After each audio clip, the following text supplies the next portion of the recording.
Ngoy Mulunda. Ngoy Mulunda, au Padaï, président Yasseni, Alali, pasteur, Alobaki, Atendaki par propos mon corps concernant le cardinal Mosengo, à Téléméla qui est. Alobi que par rapport à la marche nyonsoana qui na se journal wana bande bakufa ki Mosengo ada responsable un jour à répondre na mabo na ila makila ada Mosel Nzambe ya solo te ndenge ya ko tina banda monge première fois bakufi atini bango sous que bakufa azotina tina au juste église catholique et église Nzambe te église mo satanique papa yo moni ba propos ndenge pasteur na biso Ngoy Mulunda asiliki pona mi makambo église catholique ezo sala à s'attaquer directement na cardinal Mosengo. Nazo banga que to risque to comme na guerre à ba religion, hein? Guerre à ba religion, nazo banga que to comment catholique baza a même avis que na église de réveil koto pe Ngoy Mulunda yo wana telemi azo s'attaquer directement na cardinal Mosengo alobi que donc a ko répondre liboso ya Nzambe na ba acte nyonso azo sala maboko na yeto na makila nazo bakena nazo banga que to comme lelo na guerre mo ba religion ou religion qui ngani contre ba oyo religion qui ngani contre ba oyo religion qui ngani contre ba on a moment tozali et l'église a une responsabilité makasi.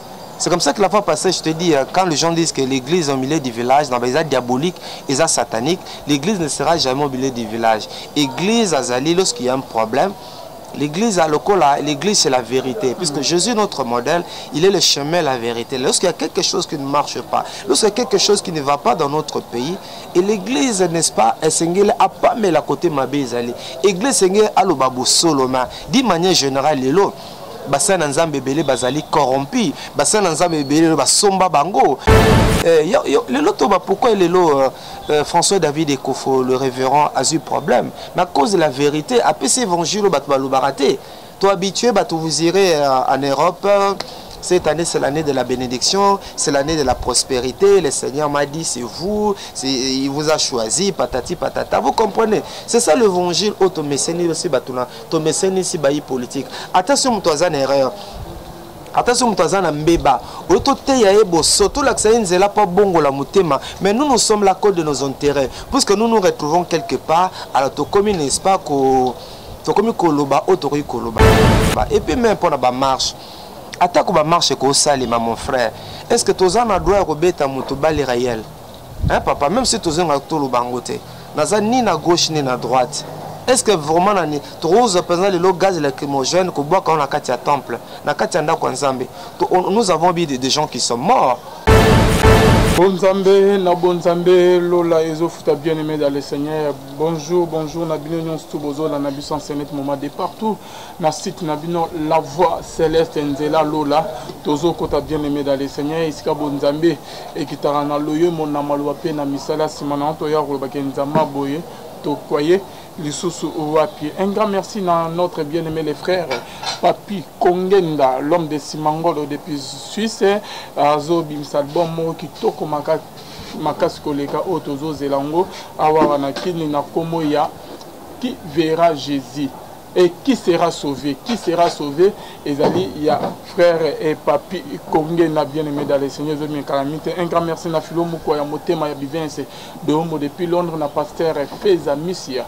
La bouche autorisée de l'Éternel Nazaré qui na maman mami Mbunga Motema Papa Blaise Mbunga pe na maman Gisèle Lukelo Motema Papa Emmanuel na Boston. Bonzambe lola ezo futa lolo bonzambe eko kita na loye moté bien aimé dans les Seigneurs. Bonzambe eko kita na maloba elongo na nani na les frères Max Mbenga Obo Sepra na vraiment makasi azawana déjà qui je m'en vais dire shalom papa. Shalom de Calvin, shalom pe na baranzambe nyonso bazoli susu ngolo ya Rolanda biso na émission alelo et je bénis les seigneurs oyo abikisio pambate mikoleleki nzoto vraiment etongisaki o makasi. C'est ce qui fait que tozalaki les susu kokota na bandako ya bato te nzamba pambola bino et nous espérons que tozali susu bénédiction pour na bino dans une émission oyo pambate toyaka lokola bato na nzambe ko analyser ba fait ko analyser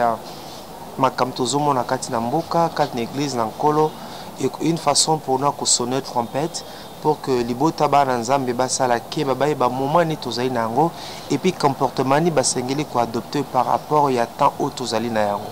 Merci beaucoup Papa Max. Tokota na mozindo ya sujet na biso ya lelo.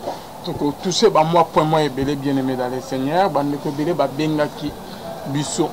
Ko le bela papa le dit est-ce que ba marche ko zala ou comment bona boto so lango na Papa Max Mbenga bien aimé dans le Seigneur bande on so ba kanisa écoute non net que mon Seigneur Mosengo azo s'occuper sous na ba église catholique ya awate ba remplacer par abbé Moussous bien aimé dans le Seigneur que ba marche et continuité hein Tomé Kosolango na Papa Max Mbenga boza toujours connecté na site na la voix céleste. Les Cambrétali marche il y a le 25 février et zandengeni mais tout le monde est déjà peu église catholique à partir ya lobby église catholique ezo bana jeûne et prière. Na éviter jeûne et prière en ekozala pona kimia ekota na mboto prière na nzambe nzama kota makam kimia ekota na mboto ekozala pona ko préparer marche oyo et kozala le 25 février tozana ndeko Max na éviter Papa Max ce qui oyoka ki pe ba sangango papa. Merci une fois de plus na ndeko nanga Elvin Beya pona musala muneno zo sala na kanzela site au voix céleste bato belé balandaka yo nangi ko encourager yo puis na batanga nyonso que toyaka te na ba émission bo pona osa règlement des comptes pona kolobela moto songolo pakala pe za biso tozolo bato za pe bato toza berrer na biso toza ba insuffisance na biso toza ba manquement na biso et tosenga ke nzambe asunga biso po ete tosala na bo elongo bani tozala libakute toza l'occasion de chititer pona basuso. Alors je suis comme tout le monde kobanda mokolo jeudi émission tosa leo toza mercredi jeudi donc lobby ozu vendredi ozu pe samedi ba prêtre mingi ya ngumba Kisasa baza na jeûne et prière ya 3 jours ba ko boucler yango na cathédrale Notre-Dame de Kinshasa ndenge tolandi ezali baza ko bondela pona poete pona pardon ba onyons baza ko tuka bango baza ko tuka etonga na nzambe nkolo mawa na nzambe zali ko na bango baza ko bondela également pour que mekano mienyonso batata ya molimo bazwaka na bokutani na bango ya le 31 décembre et bakozwa esika et bakolata nzoto nakanisi yake kobondela c'était une très bonne chose puisque dans le baka c'est vrai nous pouvons marcher nous pouvons tout faire mais prière des ali makas na biso prière des ali bile ya bakristo esika oyo nanzoto boto ko longa teme nanza na prière et longa ezali lorsque les hommes de Dieu d'ailleurs la prière ezali mode de vie ya musala nzambe nyonso prière ezali repas spirituel ya moto nyonso abengami mwana nzambe moto nyonso abengami mokristo na prière nde tolongaka na prière nde tozoka makasi na prière nde nzambe pe alobelaka biso nzambe apesaka biso ba directive losambo na ngai eza te nkolo asunga bango na losambo pe kokila oyo ya mikolo misato nkolo amimonisa pamba te liloba ya suka mpo na mboka Congo eko tobele pa na nzambe pamba te yenda pesa biso mboka Congo yenda aza na plan merveilleux mpo na mboka Congo na moment oyo tant toluki na makasi na biso tobundi esengi na biso kozonga mene pa na nkolo kotuna ye nzambe olobi boni mpo na mboka Congo nzambe okanisi nini mpo na mboka Congo pamba te mbongoma solo tokozwa yango kaka na kombo na Yesu Kristo. Donc nous encourageons pe ba citoyens nyonso baza na Kinshasa ba baza na libanda mboka na biso ils ont traversé ba moment très difficile ya histoire na ye et c'est un moment où ba chrétiens que nous sommes to bimakati na distraction to mema mboka na biso epa na nzambe po te nkola kokisa mokano na ye na mboka Congo ezala muta majorité ezala muta opposition ezala mokonzi songolo pakala mutu moko te akoka kwa empêcher accomplissement ya volonté en Zambé kati na mboka na biso. OK papa to sengai to prier to tika mboka na biso na mboka nzambe même marche ya le 25 papa eza na bandeko mususu bazo ba ke normalement bandeko na biso ya catholique to publier déjà que marche eza le 25 février avant que bazwa aval il y a gouvernement, il y a l'État, que non, avant ça la marche, il faut avoir permission de côté lettre. Bon, Papa Max. Bon, pour Angaï, les marche dans le que tout de suite au Lobango, nous avons suivi comme tout le monde. Cette fois-ci, marche, ils allaient le 25. On peut s'attendre sur 2 conseils ou 3 conseils. Conseil à Liboso, ils en ont bakondi. Nabi que ndenge makamozo kende, ils ont passé. Pour te banganganza ba marche ils allaient passer. Nous avons na bakondi basani ba encadrer bango. Ba encadrer bandeko ba ko marcher. Na limeme nyonso. Na pèse par exemple, toi net na yolo na parole Saint Gabriel. Et que mais Cécilie bato batelebi pona ko marcher. Bandi konabiso a mampinga baya OK par exemple Kire bonjour on a besoin marcher alors ils avaient suka tiwa a méthode suka na bongolo bankadre bango na kimia batambol même na bango okomona ke makambo rozalate ngamona sina landa na mona sango ya Saint Joseph azolo babwe na messe Cécile bandeko tozo tambola bofinga te banzemba bozo bate copier te et le kosongo pe pakalate. Moi je propose cette fois-ci ba me camper en ba kambina biso bandeko mampinga ba me camper non stratégie wana ke ba yena ba paroisse nyonso to bazali wana ba encadrer bango so ba kotambo ba suka na bongolo so ba to par exemple Saint Joseph babi wana ba suka tambo so na rompo victoire ba encadrer bango Nandenge Kimio, Nandenge Boboto, personnellement nazomona ke ekozana nango mabete to mona me ba marche monsieur Pessaima na kati mboka na biso batu la police est vraiment à l'accès professionnalisme naie la police encadre bango ba marche on appelle les kana Kimio kena esika chaque fois marche ezali ko boka ba gaz lacrymogène ko profaner ba temple tozomona ba tozokufa na ba les rayettes tozomona comment ba gaz lacrymogène zo créer ba dégâts na bato na ba santé ya bato tozomona ngamoko na mona na paroisse mususu comment bato ba boaka ngoti esika bana mike bazalaki bato mususu na mona même l'hôpital ba opéra ki bango ba gaz ekotela bango ba ki obligé ko déplacer bango tu vois biloko nyonso te ezopesa bien te ça non pas ezobimisa mboka na biso. On dirait mboka moko ya pamba on dirait mboka moko tozali toza pays démocratique donc moi je crois que cette fois-ci il y a moyen pour éviter babilo kwa nyonso tout ba encadrer bango na ndenga kimia na ndenga boboto omona ke marche pe sili nango bomuta kufite marche PC nango boy mutomoko azui lisasité marche PC na bango esi nango boy eloko moko ya mabe salamité et puis na banganga nzambe mena kokebisa pe babado kokebisa des hommes vulgaires kokebisa ba kuluna ba profiter katina yango te marches à l'occasion te pour la kuluna à kulune ayiba apanza asasa mais si les gens vont marcher librement, vont marcher en respectant, n'est-ce pas, la loi Yamboka, en respectant l'institution Yamboka. Personnellement, dans un monde ma bête, qui ne sait qu'à chaque fois, tu as vu. Marche le 21, comment nous avons perdu des bien-aimés qui sont partis, bande de corruption, ils ont fait sa penza, image à bien te pour l'ambo canabiso. Mais papa, dans la Bible, que toute autorité vient de Dieu. Le Seigneur qui est au sango, papa, dans la paix, bande de mususu, il y a majorité, bande de autorité, les autres, le Seigneur qui est au sango, mais pourquoi l'Église catholique est côté la décision que marche bazo marché ozo monter que bango moko kutu majorité balobi que église catholique eza na ezola exemplaire moko ya malamu te na miso bango tele mais que bakonzi ya mboka c'est pas bien. Merci Landi ngano toza politicien te ma tolanda ka ba TV to na ba information je crois que comme marché ezali ngala si c'est ezali exercice démocratique ou ezali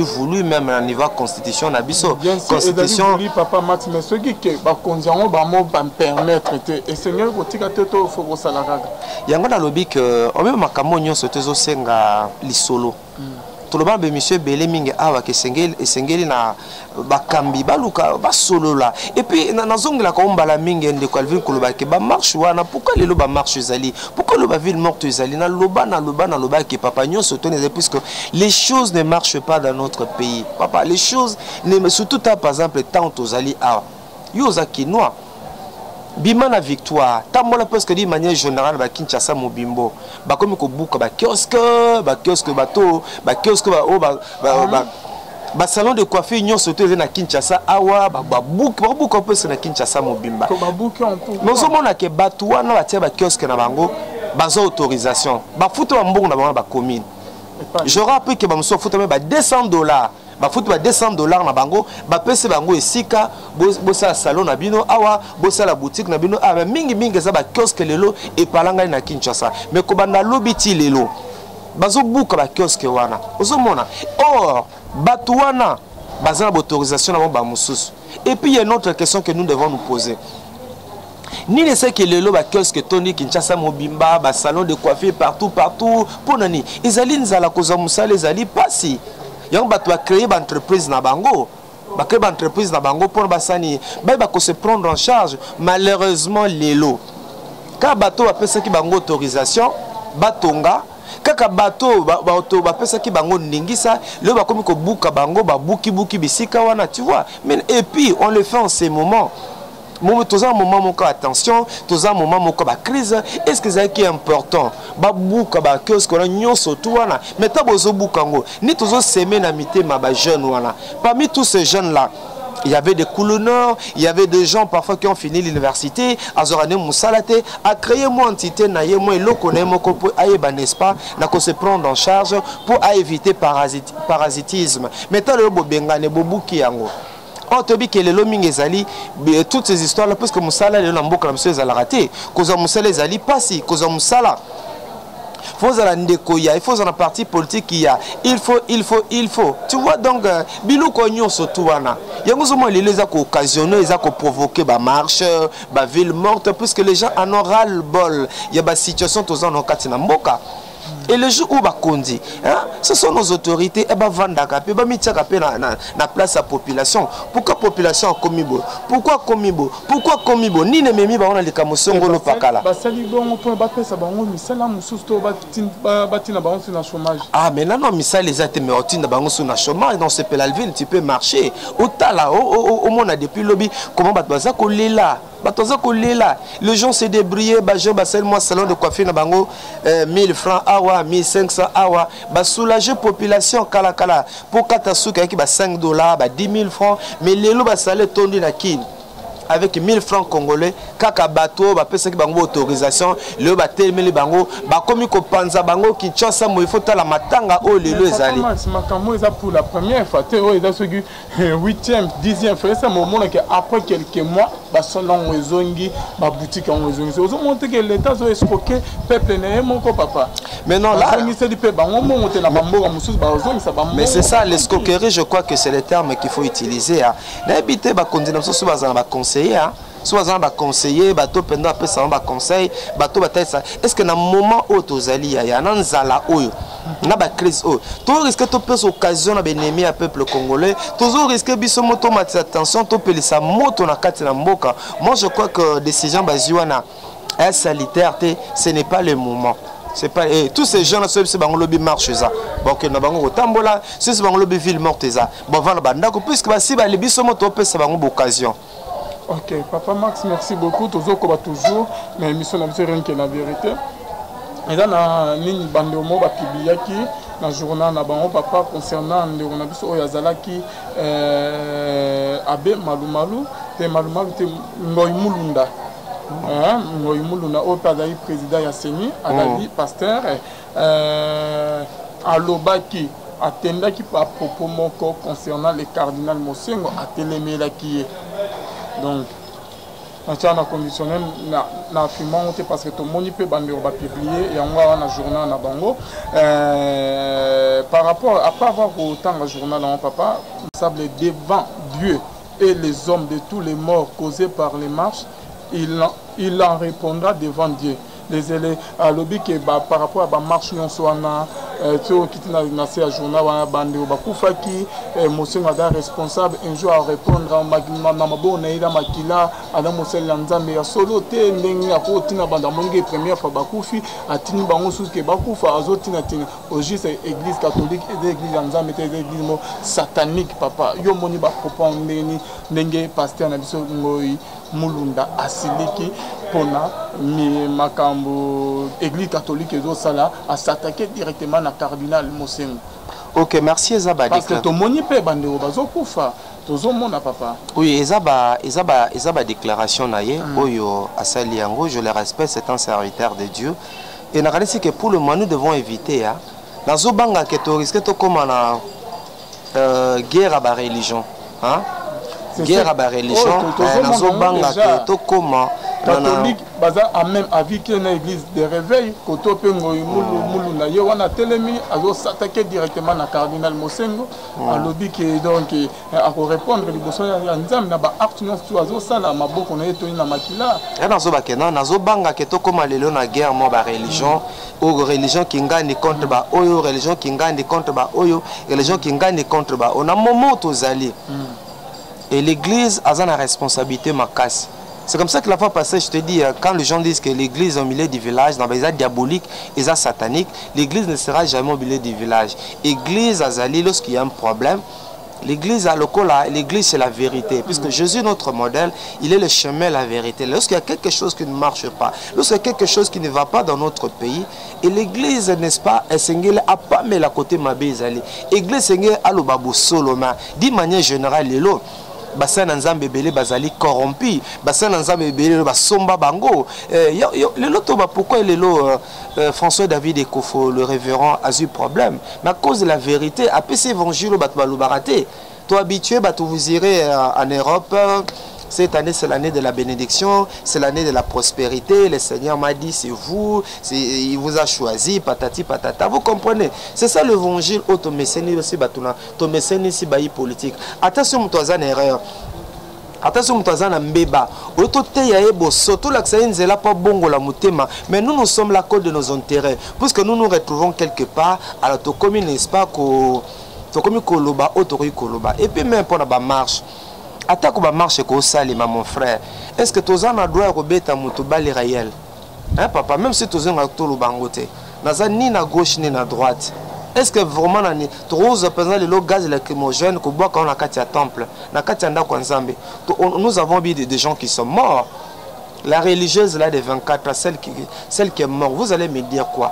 Est-ce que tu robeta pendant bato bazana Bible na maboko, bazana chapelet Bazana chapelet, bazana Bible, bazana mandala la nabango, priant Dieu, papa. Est-ce que vraiment, même ici, il faut réprimander bango koboya, mais je crois qu'il y a moyen de ça professionnalisme autrement. Il y a moyen d'empêcher sagement, poliment, d'une manière modeste. Qu'on a vu des gens qui sont morts, batouazan l'hôpital. Vous comprenez? La c'est que bateau bazo kambabiso. Ils ont un moment où tu as aidé Bakonzi. Qu'est-ce qui est à la base? Ni les ont poussé, je ne vais pas dire ça ici, mais ils comprendre. Ni les ont à base de la marche, ni les ont à base de la vie, ni les ont à base de la yango. C'est la question à laquelle Bandeko Bazo Kambabiso et Sengel va résoudre yango. Et puis, Bassin Nzambe vous a permis la Bakonzi. Vous aidez Bango, vous avez Sabango solo. Avec amour pour que makambo et bon makati na mboka na biso. Je crois que c'est ça le problème. Ezala kinganda lobi bo ngano toza ba journaliste na kati na mboka. Oh ba journaliste à l'élote. Nous connaissons beaucoup de choses. Mutuna muto soka se retira mutuna muto soka za ko profiter le songolo pakala. A ko protéger côté za na ko profiter. Côté intérêt na ezali eza eloko ya ko sala. Mais tant aux autres que baninga pe musape biso pe total à côté na biso ne na tie yo boy. On a l'action Alvin mais o esa nini o pezo zongela nga je parle en grand. Je crois que ba mikolo va comprendre. OK papa parce que oyo toto beta oyo ya journal ya ndeko o peke fonata comme Désiré Kayumba donc Katanga qui a publié Adali Moko ya ba confrère kuna na Katanga bien aimé dans les seigneurs papa pour que tout ce qui s'assure yo natanga a commis à l'obike ngoy mulu na kut akeo musika na ko benga que le cardinal Mosengo qui est opposant. Écoutez papa Frazan, l'opposant cardinal Mosengo doit savoir lorsqu'il partage la communion que ses mains sont teintées du sang des victimes du 31 décembre 2017 et du 21 janvier 2018. Ces âmes torturées, arrachées précocement de la terre à cause de ses ambitions politiques réclament justice devant Dieu. Votre réaction par rapport à cela, papa? Est-ce que ça Mosengo Mutabeta qui massas? Est-ce que ça cardinal Laurent Mosengo Mutabeta qui massas? Est-ce que ça cardinal Laurent Mosengo Mutabwara qui bagage lacrymogène? Est-ce que yé Mutatindaki? Nakanisi que batuloko la papa Laurent Mosengo baza bato sengeto mema bango to respecter bango tia kokufaka olalaka jamais nzala tia kokufaka oyebaka crise na la famille na été na libota na été mais tout ce qu'il fait zaka lokola berger a moni que nzaliza na mboka pasi za na mboka tika loba mais sika kofinga ngana kosepela to utiliser ba négociation voie diplomatie kokutana bango koswana bango sotali depuis l'histoire batunyo na kati ya bonzame na kati ya église ya nazoba na sika koloba ba popo moko les pasteurs ngoy mulunda ya nazoba no bango nyonso tona baza azaba sena nzambe musana nzambe pende sengeli atala maloba ko bisa moninga ne musana nzambe il faut natala ngana zali chrétien tant une émission faut natala malobani na ko luba na TV malobani na ko bisa moninga na musana nzambe malobani na ko bisa ndeko na sengolo pakala c'est ça le pendant lobate pour mon akea voilà na lobaki. Mais il faut analyser et Dieu nous a donné l'intelligence, Dieu nous a donné la sagesse. Et c'est à chaque fois que je me mets à la place publique, il va falloir que je réfléchisse, que je sache ce que je dois dire pour nous bénir. Nous sommes là pour bénir. Et nous sommes là pour bénir. Jamais la vie nae, mais bazaba papo yo tam sa zoluba azali mosala na nzambe azota la vie tozo mené katina mboka nzaleza makasi pasi zai makasi un pays béni un pays potentiellement riche mai na biso za ko pambwa mazamba na biso za ko mabele na biso peza ko pambwa mais regarde la vie que nous sommes en train de mener et vous pensez que ba sena nzambe ba sala nzambe solo ba kanga mutema ta na vie tozai na omsala nzambe solo okanga mutema ta zo obligé fa luba aloba pour que makambo échanger ce qui va ndimi bazana passe même yé moté ya banane sur le lot on a problème de crise économique na kati na moment na l'église na biso mabonza ba di mes appels susuta mais je situation mboke ko bonga ba di mabonza pe ko ya kati na etonga que les gens ba to kanisa te que ba o tozolo ba bonne to na contre mboka be toza contre régime. C'est ça le problème chez nous. Tant aux autres, ça contre Mboka, ça contre régime. Mais notre Zoba, puisque c'est notre pays, tout le pour que Makambo change. Ok, papa, tout ce qu'on a dit, je crois bien que le message est l'équipe. Merci frère Max Menga. Et ndeko Max, bande bazo la nord de partout. Au monde qui ba image, ba bilili, on a biso.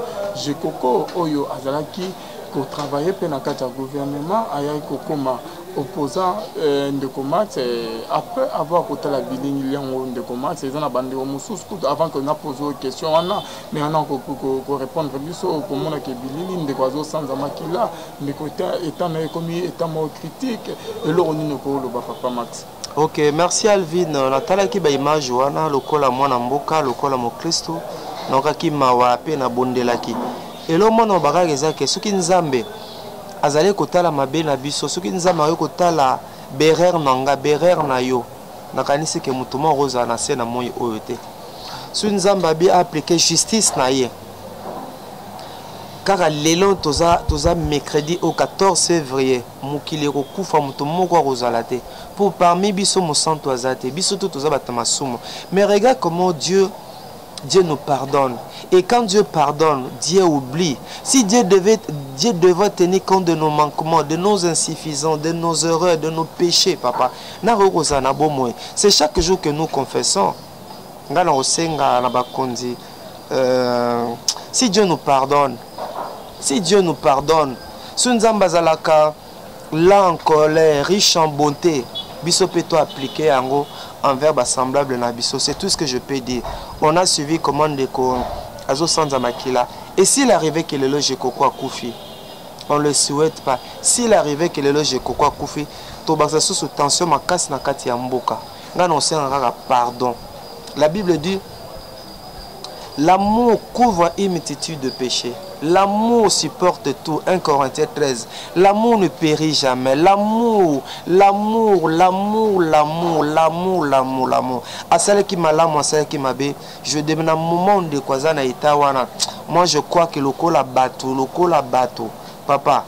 Naseka bolingo. Ezanga na zoloba. Sunza mabatangela mabe na rozalate.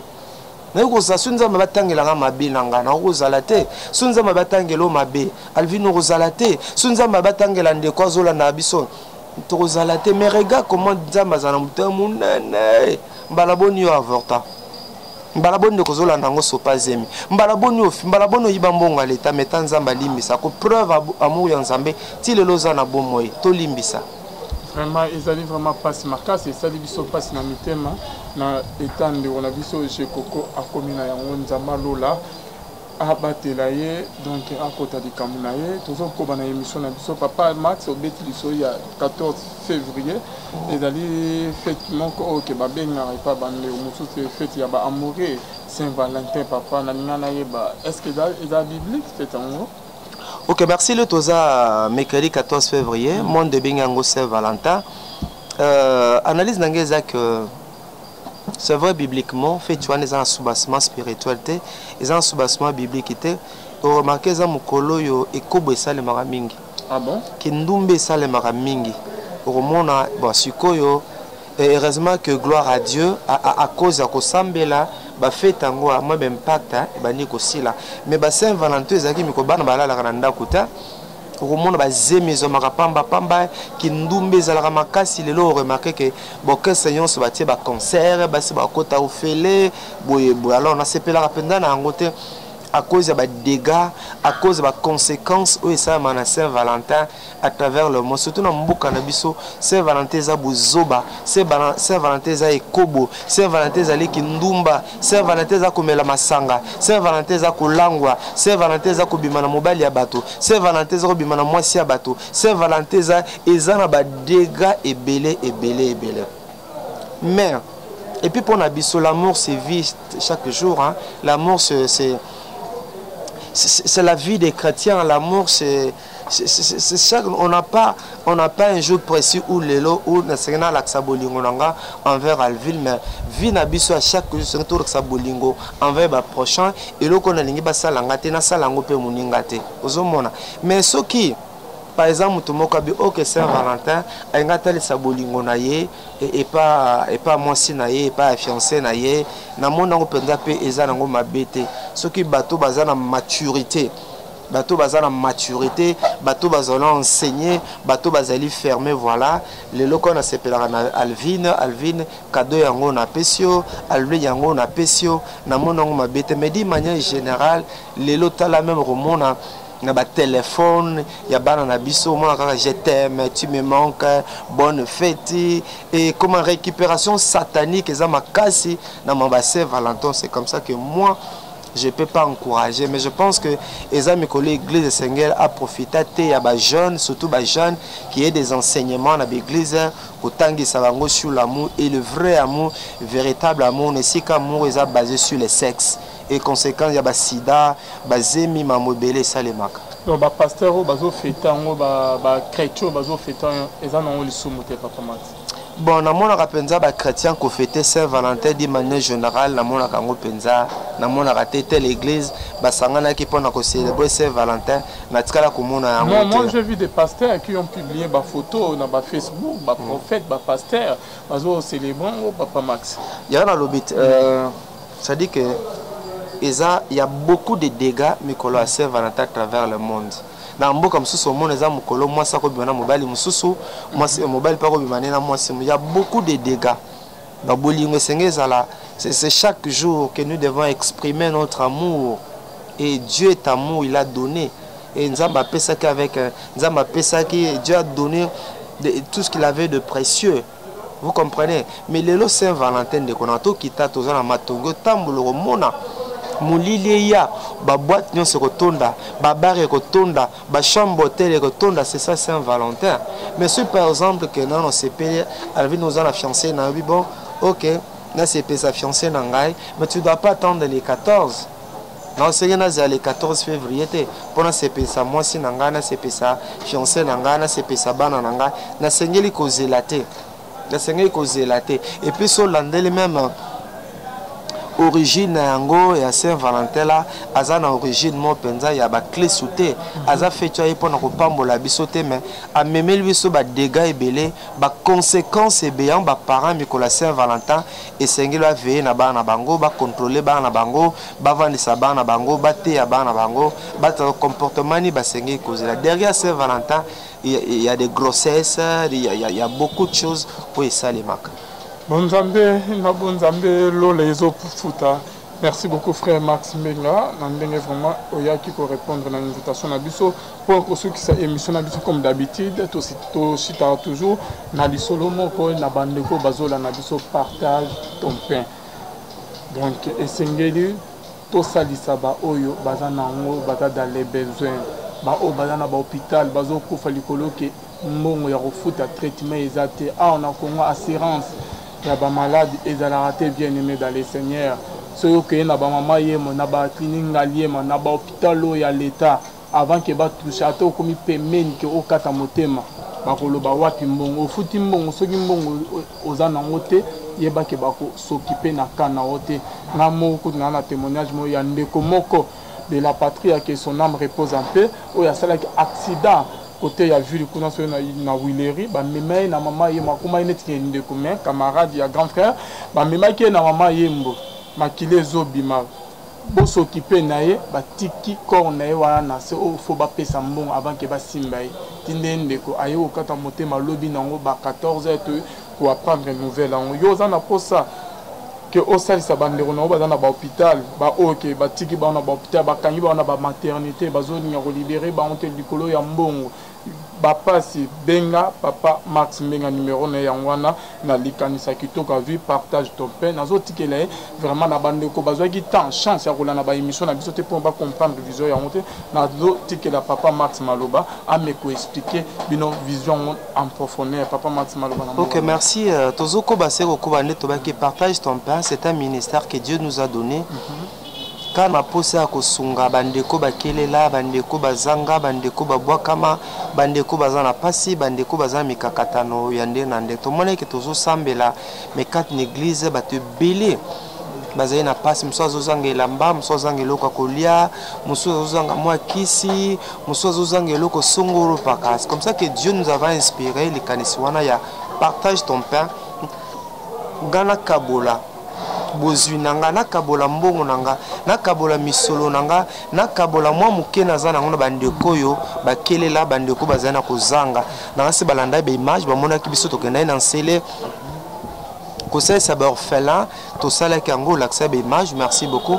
Maintenant nous sommes en train de nous préparer pour la deuxième activité napso toujours ya orphelin tout ça là on a mois de mars ça tous on a des activités tout ça là mususu na orphelinat moko zena ngaba to ke nokotika biloko pour na orphelin et puis tout préparer activité mususu za pour na ba veuve pour ba veuve na ba vieillard to lingi pe to ke na ko assister bango ko salisa bango ko kabola na bango na mo eloko ndeko nzamba pambola onde ko zana misolo nzamba peso makoki ko bossa na ministère ote partage ton pain to penser na orphelin bazebe la katamboka na biso baozanga me bilamba baozanga eloko kolia bazozanga sika kolala malonga me yo nzamba pambola nzamba pesa obozu nzamba pesa obomengo to kanisa bango nzambe na lola kozanga te ko pambola kanisa ba mama veuve kanisa ba vieillard kanisa bandeko bazana kokemba c'est ça notre ministère ndeno batango nyonso ezalete biso ozelaka décembre te tozelaka Noël te tozelaka Pâques te tosala kango chaque jour selon que le moyen et kopesela biso toza ba partenaire te partenaire na biso ezali ozolanda nganza mapambolo numéro na biso ezali wana benga tina contribution non pour que biso ensemble tokende kosalisa bandeko bakelela bandeko bazanga bana etike nzambe na lola kozanga te kopambola yo. ezaka ke contribution mbongo te ata oza na mbongo otindi eza elamba ezala bakisi elamba na yo bakisi na yo sukali na yo miliki na yo loso na yo sukali na yo o nyonso nzambe atie yo à cœur yango tozwaka yango mpe tokenda kokabola na bano bazanga na bamamo bazanga na bandeko bakelela tobike d'ici là toza déjà na mwa ndambo ya biloko mezokoka biso te eza na kozanga tobonere te nzambe asimba bato ya mitema malamu bakanisa biso tobakisa tokende kopesa baorphelin mosusu na ngaba epuis topréparer activité mpona bamama veuve mpe tolingi tosalisa bango tomemela bango lisungi na biso bao baza na bamaternité na bao baza bamaternité baoyo bazangi bakisi baza vraiment na moto aosalisa bango baza te me yo nzambe apambola okanisa bango. En tout cas, merci beaucoup, frère Max Menga. Je crois que Bando Bamon sur image la première édition. Merci. Merci. Bien sûr, tout le image. Pourquoi?